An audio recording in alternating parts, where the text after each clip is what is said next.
दोस्तों, मेरा नाम राशिद ज़हीर है और आप देख रहे हैं मेरा न्यूज़ चैनल जिसका नाम है राशिद ज़हीर ऑफिशियल 2। पूरी दुनिया आप लोगों के साथ इस बात का इंतज़ार कर रही थी और कर रही है कि ट्रंप की तरफ से कोई ऐसा ऐलान हो जाएगा जिससे गज़ा के लोगों की ज़िंदगी आसान हो जाए। वाइट हाउस में उसका डिनर हुआ।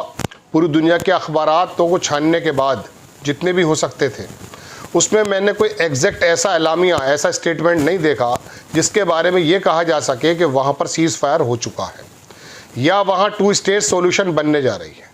अल जज़ीरा ने छापा, दोस्तों मैं आपको बताने जा रहा हूँ पढ़ कर के भी, कि जब नेतन्याहू से सवाल पत्रकार ने कहा कि साहब आप बताइए 2 स्टेट सॉल्यूशन के बारे में आपकी राय क्या है, क्या करने जा रहे हैं आप, तो उसने, आपको याद होगा किसी ज़माने में जब मोदी जी से सवाल किया गया, एक बार पीसी की गई थी, हैरत है, तो उन्होंने अमित शाह की तरफ को इशारा कर दिया था। ऐसे ही ट्रंप ने कहा कि सवाल का जवाब दरअसल जो है नेतन्याहू देंगे। नेतन्याहू ने इस वाले मंसूबे को, इस वाले प्रपोजल को पूरी तरह से रिजेक्ट करते हुए कहा कि ऐसा कोई सोल्यूशन नहीं है, ऐसा कोई प्लान नहीं है।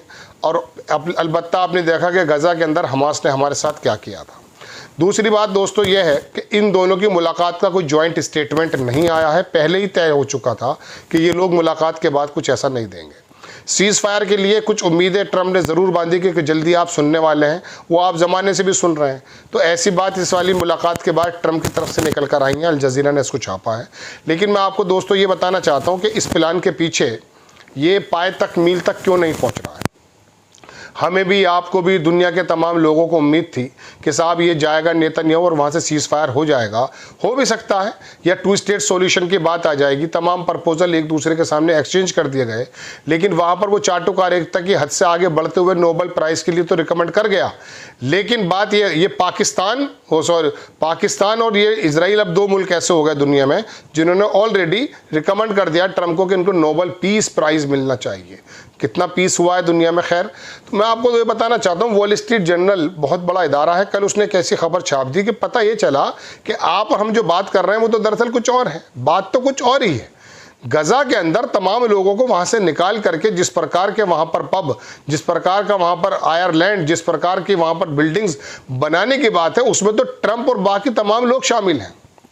उसके अंदर टोनी ब्लेयर जो इंग्लैंड का प्रधानमंत्री था, उसकी कंपनी शामिल है। उसके बारे में पूछा गया, पूरी दुनिया में सन्नाटा छा गया कि आखिरकार ये निकला क्या है। मैं आपको ट्रंप के बारे में तो आप सुनना ही चाहते हैं कि हुआ क्या है, लेकिन मैं आपको वो भी खबरें दूंगा। लेकिन सबसे पहले अल जज़ीरा की खबर आपको बताता हूँ पढ़ करके कि क्या क्या चीज़ वहाँ से निकल कर आई है।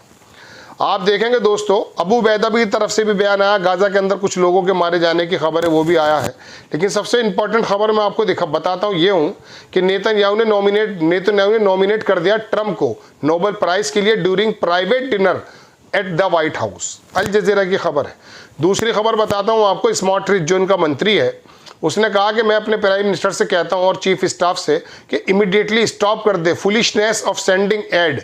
जो आप ऐड देने की वहाँ बेवकूफ़ी हरकत करते हैं उसको बंद कर दिया जाए, और वहाँ पर जो हमारे किलर्स, जो सोल्जर्स को मार रहे हैं, उनके ऊपर we must besiege the combat areas, मतलब तमाम एरिया को बंद करके हमें उनको फाइटर्स को मार देना चाहिए जो वहाँ लड़ रहे हैं, मतलब हमास के लोग। अब आप देखें, ये ट्रंप साहब की तरफ से एक बयान आया, थिंग्स आर गोइंग वेल, चीज़ें अच्छी तरफ जा रही हैं। This is Trump most important statement about the cease fire with Hamas. ये हमास के जो सीज फायर इसराइल के बारे में, उसके बारे में उन्होंने कहा चीज़ें अच्छी तरह जा रही हैं। एक बात और भी लाइन सुना देता हूँ, दिल तोड़ने की ज़रूरत यूँ नहीं है, चूँकि ट्रंप की ज़बान का कुछ भरोसा नहीं है, वो कभी कभी कुछ कह करके कुछ और कर देता है। 9 तारीख का समय दिया था भारत को, अब 1 अगस्त का हो गया। वो ट्रेड सुन रहे हैं आप, चलिए खैर। दूसरी खबर बताता हूँ, इसराइली जो आर्मी रेडियो है, अल जज़ीरा की खबर है, उसमें कहा एक आदमी ने, father of the soldiers killed in Gaza, के there is no reason to continue remain in the strip. इस स्ट्रिप पर, गाजा पर कोई भी वजह नहीं है जो ये लोग ये बाकी रहें, यानी कि उनके सोल्जर्स को वापस आ जाना चाहिए। Trump leave it up to Netanyahu comment on Palestinian resettlement. What did Netanyahu say? इसमें ट्रंप ने जो है कहा, ये अल जज़ीरा लिख रहा है कि ट्रंप ने इस सवाल को छोड़ दिया नेतन्याहू के लिए कि फ़लस्तीन के रिसेटलमेंट के बारे में कोई जवाब दे। उसने कहा ये नेतन्याहू बताएगा। उधर गाज़ा हॉस्पिटल की तरफ से खबर है कि 30 लोग जो हैं वहाँ Israeli radio strip cease down to 20 लोग वहाँ पर सदर्न गाज़ा के अंदर मारे जा चुके हैं। अल-क़स्साम ब्रिगेड मिलिट्री की तरफ से भी बयान आया अबू बैदा का, उन्होंने कहा the most foolish decision Netanyahu could make would be keep in forces inside the Gaza strip. Netanyahu का सबसे बेवकूफ़ी वाला ये वो होगा कि वो यहाँ पर बचा रहे, उसको अपने लोगों को यहाँ छोड़ दे। ट्रंप का जो स्पेशल इन्वॉय है विटकॉप, उसने कहा meeting with Iran will be in next week. Iran से भी मीटिंग होने जा रही है, ऐसी बात आई है व्हाइट हाउस से। 5 Israeli soldiers were killed in, 5 लोग ये बताए जाते हैं, लेकिन कोई कुछ कहता है कोई कुछ कहता है, और 14 जो है वह इंजर्ड हैं। ये टर्की का बड़ा अखबार है अनादोलू, उसकी खबर मैं आपको दे रहा हूँ। चलिए ये खबर तो हो गई। अब मैं आपके सामने वो खबरें रखना चाहता हूं दोस्तों, जिसके बारे में अमेरिका में और पूरी दुनिया में हंगामा इसलिए मच गया है कि आखिरकार ये लोगों की जो प्लानिंग थी गजा को लेकर के वो खुली है। आपको मैं अलग अलग तरह की खबरें दिखा रहा हूं, लेकिन आप मेरे साथ बने रहिए। फलस्तीन tribes reject proposal to establish tribal emirates in Hebron. पहली बात तो मैंने आपको कल बताया था, वो एक जबरी करके वो शेख निकल कर आया था नकली, जो कह रहा था साहब मेरी स्टेट बना दी जाए, उसको वहाँ के लोगों ने रिजेक्ट कर दिया। एक खबर मैं आपको और बताता हूँ, जिन लोगों के बारे में ये कहा जा रहा है कि साहब ये 4 मुल्क जो हैं अब्राहम अकॉर्ड में शामिल होने जा रहे हैं या गजा का एडमिनिस्ट्रेशन लेने जा रहे हैं, उनके तरफ से बयान भी आया है कि पहले ये बताया फ़लस्तीनियों की बिना मर्जी के हम वहाँ पर एडमिनिस्ट्रेशन को नहीं संभालेंगे। पहले ये बात आई थी कि इजिप्ट, कतर और ये तुम्हारा जो बराबर में मुल्क है उर्दन, जॉर्डन और सऊदी अरेबिया, ये इसको मिलकर के कंट्रोल करेंगे, एडमिनिस्ट्रेशन देखेंगे। उन्होंने कहा पहले फ़लस्तीनी अगर चाहेंगे तब इस काम को करेंगे, लेकिन वो तो बात की बात है। अब मैं आपको दिखाता हूँ फाइनेंशियल टाइम्स ने क्या छापा। टोनी ब्लेयर, ये कौन था साहब? ये इंग्लैंड का प्राइम मिनिस्टर था पहला, इसकी कंपनी है, उसका नाम भी दिखाऊंगा। Tony Blair staff took part in Gaza Riviera project with BCG, Boston consulting group, जो मैंने कल बताया था, जो वहाँ पर GHF यानी कि गाजा ह्यूमैनिटेरियन जो फाउंडेशन थी उसके साथ मिलकर के वहाँ पर जहरीला खाना हो या गोलीबारी करनी हो, ये जो कर रहे थे लोग, इनके साथ मिलकर वह रिवेरिया प्रोजेक्ट बनाने की बात थी। खबर मैं आपको दिखाता हूँ फाइनेंशियल टाइम्स की, बताता हूँ। टोनी ब्लेयर का जो इंस्टीट्यूट है वो पार्टिसिपेटेड किया उसने प्रोजेक्ट के लिए, develop a post war Gaza plan के बाद, जब वहाँ पर हो जाएगा kick starting the enclave's economy with a Trump Riviera.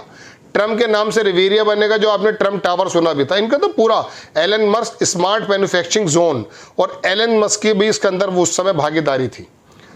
दूसरी खबर दिखाता हूँ आपको, ये भी फाइनेंशियल टाइम्स की खबर है। इसी के अंदर इसी अखबार में लिखा कि 1 lengthy documents post war Gaza की लड़ाई खत्म होने के बाद एक डॉक्यूमेंट जो है लंबा पता चला, जो लिखा गया TBI staff member, Tony Blair की जो कंपनी है उसके मेंबर के माध्यम से, और शेयर किया गया कि group consideration include the idea of the Riviera, Gaza Riviera. ये तो प्लान बने बैठे हैं ना, मैंने आपको बताया था $542 बिलियन का जो मिनरल्स है उसकी लड़ाई है। ये तो बांट ली इन्होंने पहले ही, बड़ा लंबा अखबार है ये, लेकिन मैं तो आपको सिर्फ मोटी मोटी बात बता रहा हूँ कि ट्रंप और बाकी तमाम लोगों का इसके अंदर क्या क्या रोल था।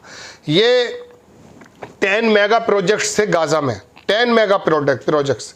आपको अगर कहें तो मैं दिखाता हूँ ये चीज़ थोड़ी सी, ये है वो प्रोजेक्ट्स, ठीक है ना। ऊपर आप पढ़ेंगे तो देखेंगे 10 मेगा प्रोजेक्ट्स आप देख सकते हैं, उल्टा नज़र आ रहा होगा। इसके अंदर इन्होंने बताया कि कहाँ पे क्या बनेगा। Gaza plant cities, 6-8 dynamic modern cities, Gaza, Trump, Riviera and island. Elon Musk का भी बनने का हिसाब था इसमें, smart manufacturing zone, industrial zone. ये तो पहले बांट चुके हैं जगह गाजा को, वहाँ से लोगों को निकाल करके इनका काम ये है। टोनी ब्लेयर की कंपनी का नाम है Tony Blair institute of the global change. ये गाजा को चेंज करने पहुंचे थे। अब खबर देखें, टेलीग्राफ ने भी इसको छापा है कि Tony Blair think tank worked on Trump Riviera plan for Gaza. इनकी पोल खुल चुकी है, दरअसल ये तो कुछ और ही करना चाहते हैं, हम तो सिर्फ ट्रम्प नेतन्याहू पर ध्यान दे रहे हैं। रॉयटर्स ने लिखा है, ये भी बड़ा इदारा है, exclusive US backed ad group proposed humanitarian transit areas in Palestinian in Gaza. ये जो US की जो पीछे US की तरफ से जो ये एड ग्रुप है, इसने ह्यूमैनिटेरियन ट्रांजिट एरियाज, इन लोगों को दूसरी तरफ भेजने का जो प्लान है वो राइटर्स ने बताया कि फ़लस्तीनियों को किस तरह से यहाँ से निकाला जाएगा। बड़ी लंबी खबर है, लेकिन मैं तो आपको सिर्फ मोटी मोटी बात बता रहा हूँ कि इसके अंदर इनका प्लान दरअसल दोस्तों ये है। अब बात यह है कि तमाम अखबारों ने इसको छापा, पता इनका प्लान चल गया। ये तो दरअसल उस चीज़ों को लाना चाहते थे, उन चीज़ों को लेना चाहते थे जो गाज़ा के अंदर मौजूद है।